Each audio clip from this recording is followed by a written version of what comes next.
জি, আমি ফয়সাল করিম মাসুদ। আহ, বিগত 12ই ডিসেম্বর ওসমান হাদির নামে যে ব্যক্তির হত্যা মামলার আসামি আমাকে করা হয়েছে। আসলে আমি এই মামলার সাথে এই ওসমান হাদির যে হত্যা, এই হত্যার সাথে আমি কোনোভাবে প্রত্যক্ষ বা পরোক্ষভাবে জড়িত না। এটা পুরোটা একটা মিথ্যা বানোয়াট একটা নিউজ বা যেটাই বলেন আসামি আমাকে করা হয়েছে। করার পিছনে বেশ কিছু কারণ আছে, কারণ আমি তার প্রচারণে ছিলাম। আমি তার অফিস বলেন, আড্ডাখানা বলেন, যেটাই বলেন আমি সেখানে ছিলাম। সেখানে থাকার পিছনে মূল কারণটা হলো, আপনারা জানেন যে আমি অ্যাপেল সফট আইটি নামে একটা প্রতিষ্ঠানের মালিক। বিগত 10-12 বছর ধরে এই প্রতিষ্ঠান আমি চালাচ্ছি। এই প্রতিষ্ঠান থেকে আমি প্রায় 20-30 কোটি টাকার কাজ করেছি, উইদাউট তদবির, সুপারিশ ছাড়াই। কারণ আমি ব্যাটল অফ 71-এর প্রতিষ্ঠাতা। ব্যাটল অফ 71-এর মতো একটি গেম বানিয়ে আমি বাংলাদেশে জাতীয় পুরস্কারও পেয়েছি। আমি সফটওয়্যার ইঞ্জিনিয়ার, আমি এমবিএও করেছি। এখন কথা হচ্ছে সেটা না, কথা হচ্ছে যে আমি সেখানে কেন গেলাম।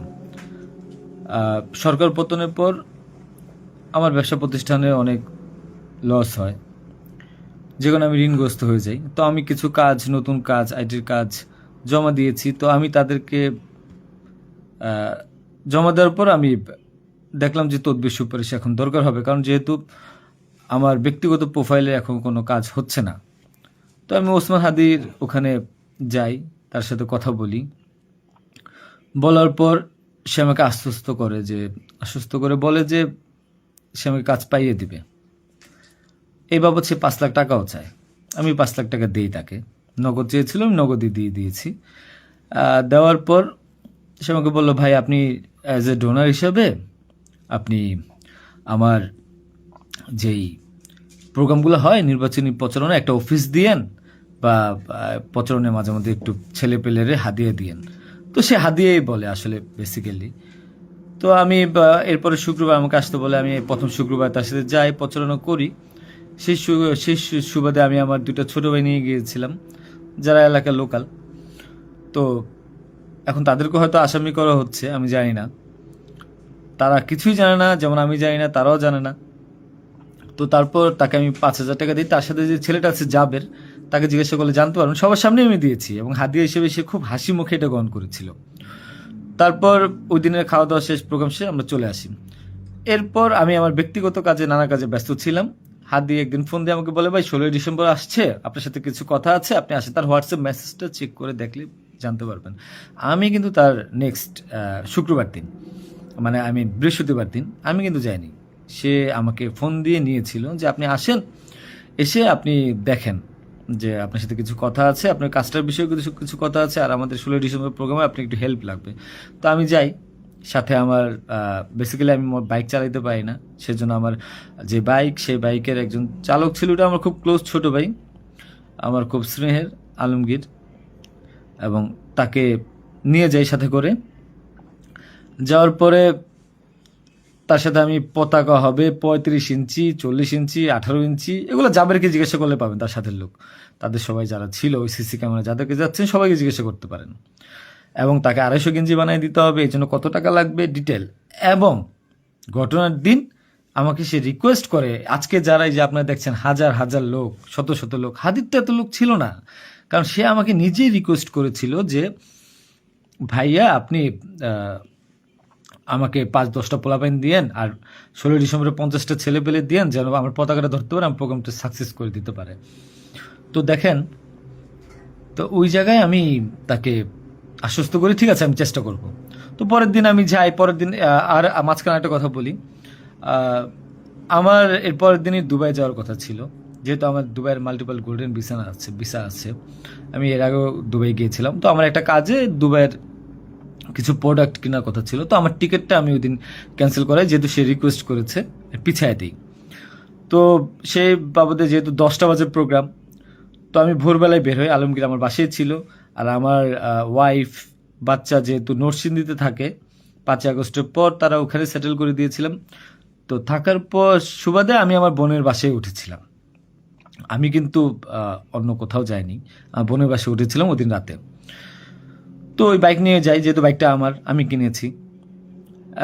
তো নাম রেজিস্ট্রেশন হয়নি।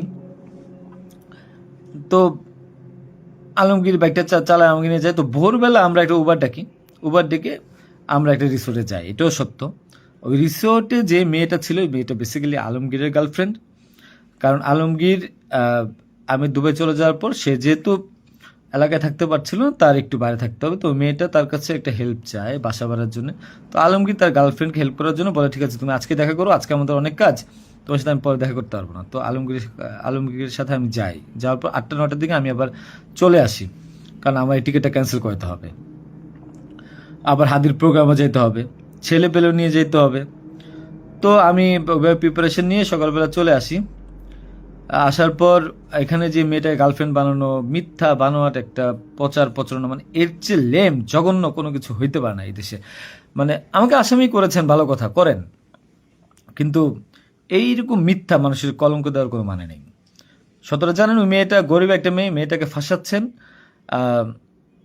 মেয়েটাকে দিয়ে যা মন চায় তাই বলান। এখন কথা হলো যে আমি প্রোগ্রাম করেছি, হাদিকে যে ওই দিন কথা বলেছি, এবং ওই দিন আমি তাকে আবার 10,000 টাকা দিয়েছি, পোলাপানকে খাওয়াই দিয়েন। আমি আমার বাইক নিয়ে যাই, কে বা কারা এই হত্যাকাণ্ড ঘটেছে আমি জানি না। আমি 10 মিনিট আগে তার কাছ থেকে বিদায় নিয়ে চলে আসি। আসার পর আমি বাসায় আসি, যেহেতু আমি যাব দুবাই, আমি টিকিট ক্যান্সেল করেছি। আপনারা দুবাইয়ের টিকিটগুলো দেখতে পারেন। আমি একটু দেখাই একটা জিনিস আপনাদেরকে। এই যে দেখেন আমার দুবাইয়ের মাল্টিপল ভিসা। 1 মিনিট।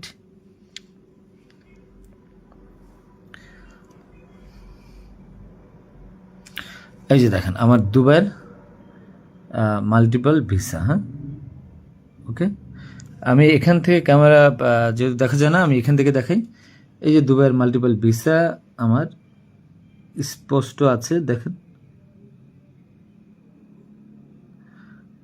ঠিক আছে, দেখেন। আরও ভালোভাবে যদি দেখাইতে চাই তাহলে দেখতে পারবেন কিনা আমি জানি না, একটু ভালোভাবে দেখেন। যাই হোক, এটা আমার দুবাইয়ের ভিসা। তো এরপর আমি এই যে আমার দুবাইয়ের ভিসা, আমার ওই দিন টিকিট ক্যান্সেল করি এবং আমি যাবো আমার কাছে বিদায় নিবই স্বাভাবিক। আমার ভাগিনা একটা আছে 5 বছর বয়স, সে আমার মোবাইলটা ফেলে দেয়। মোবাইলটা ফেলে দেওয়ার কারণে যেটা হয়েছে যে আমার এই মোবাইলটা নেওয়ার জন্য আমার 2 ভাগিনা খুব দৌড়ঝাঁপ করে মোবাইলটা নিয়ে আসে। আমার কাঁধে ব্যাগ ছিল, এখন ব্যাগকে অস্ত্রের ব্যাগ বানিয়ে দিচ্ছে, কিচ্ছু করার নেই আমার, যা বলবে তাই সত্য। আর আমার বাইকের নাম্বার প্লেট চেঞ্জ করে নাম্বার ম্যানহোল থেকে উদ্ধার করা, আমার বাবার 2বার ব্রেন স্ট্রোক করছে, তাকে দিয়ে উদ্ধার করানো, এটা কোন নাটক আমি জানি না। তো তারপর এই তো বাইক উদ্ধার দেখলাম, এগুলা দেখলাম। এরপর আমি বিদায় নিয়ে চলে আসি।